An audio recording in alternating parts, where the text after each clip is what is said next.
It started with some folks in Lebanon and Plainfield were concerned about some of the changes that were occurring in the early 1980s.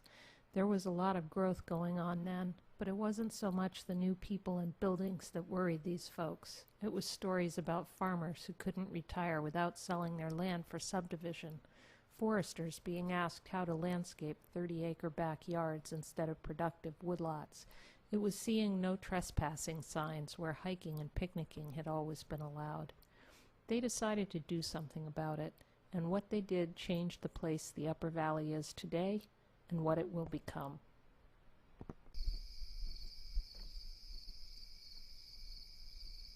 I don't remember exactly when we met each other, but we immediately felt congenial. Fran Field ran a farm on Stony Brook Road in Lebanon. Lilla Meadows, known as Dana to her friends, was a teacher and a writer, one of the co-authors of The Limits to Growth. She raised sheep on her farm in Plainfield, where she and then-husband Dennis shared their home with students and apprentice farmers. Dana recalled that it was Fran's question, what would our region be without its farms, that spurred them to act. Dana and I just shared so many ideas, and we just started doing things together and thinking things together, that we both realized that land trusts were starting to happen in some areas, and we wanted to have something of the sort here too. Fran and Dana turned to the Upper Valley Regional Planning Commission for support and ideas, and they found a willing ear in Director Bob Varney.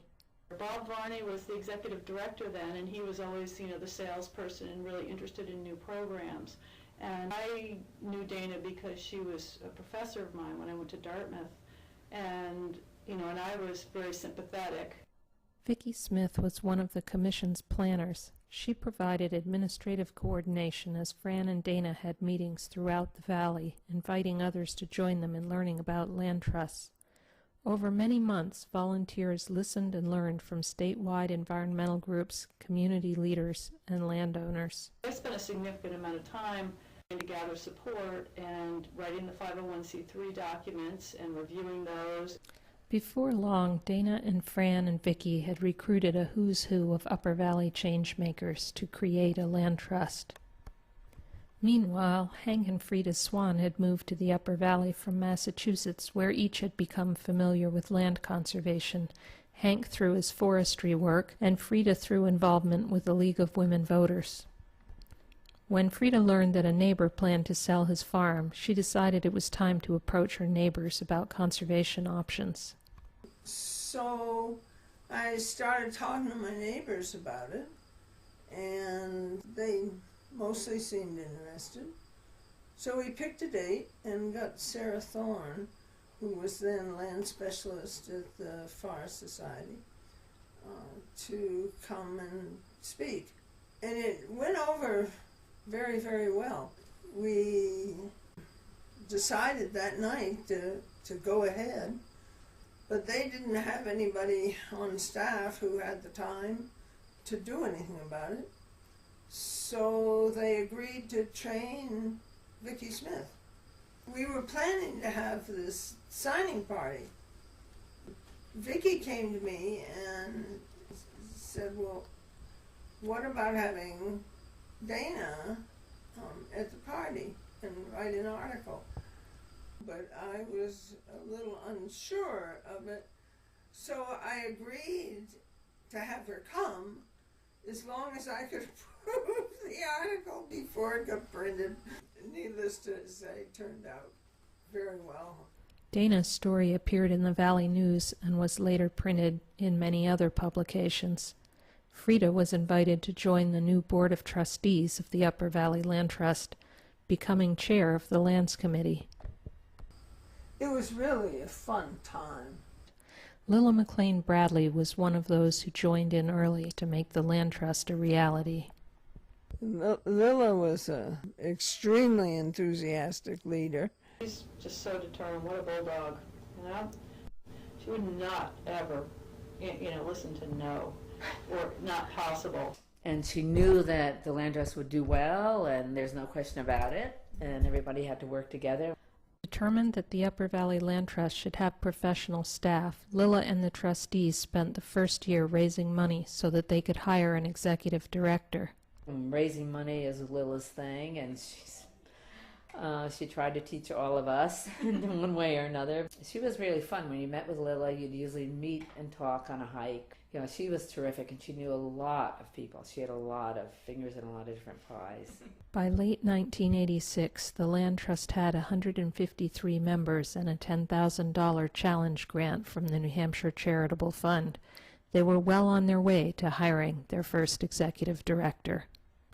In the spring of 1987, the trustees hired Tim Traver. Tim arrived in the Upper Valley from New Canaan, Connecticut, with his wife and young daughter.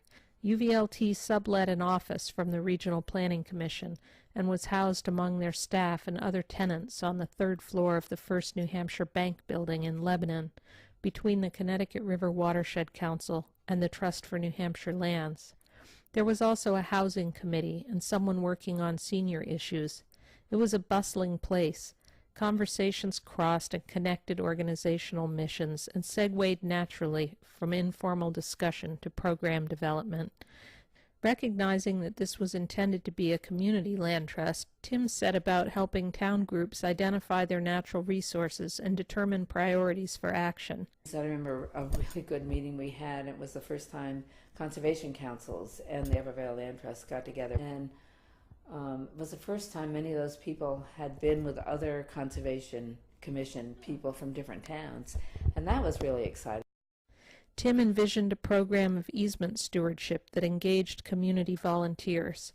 A training curriculum was developed, which later became the basis of a training manual used by land trusts across the country. The Land Stewards Program continues to be a national model that provides a role for land trust members in the ongoing oversight of the lands they choose to conserve. When Farrell Farm, a landmark in Norwich, was threatened by the owner's bankruptcy, the Land Trust stepped up to the plate. Inspired by the advice and example of the Vermont Land Trust, Tim worked with community leaders to raise over $150,000 in charitable credit to secure the property. The conservation effort became one of the earliest projects in Vermont to combine affordable housing and farmland conservation. Land Trust work in the Upper Valley complemented and was supported by conservation investments by both states. New Hampshire's Land Conservation Investment Program relied upon local communities to hold easements. The Land Trust provided training and backup. The Vermont Housing and Conservation Board contracted with local groups to develop farmland conservation projects. Dick Hodge was hired to be the Upper Valley's farm specialist. Four Corners Farm in Newbury was one of the first to be conserved with state money. In the 25 years since UVLT was founded, there have been plenty of changes in the Upper Valley, but some things have stayed the same. UVLT exists and thrives because people roll up their sleeves and work together to find conservation solutions for the place they love. Today, UVLT has conserved 411 properties encompassing approximately 40,000 acres of land.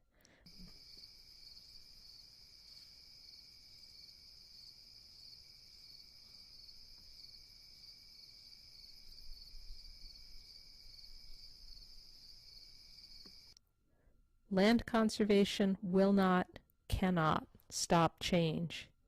It's all about possibility, imagining the future, and making it happen.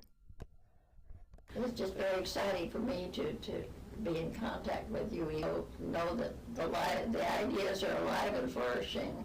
You're keeping up with the way things go, which keeps the Upper Valley Land Trust alive. And that's important. I'm just so proud of it.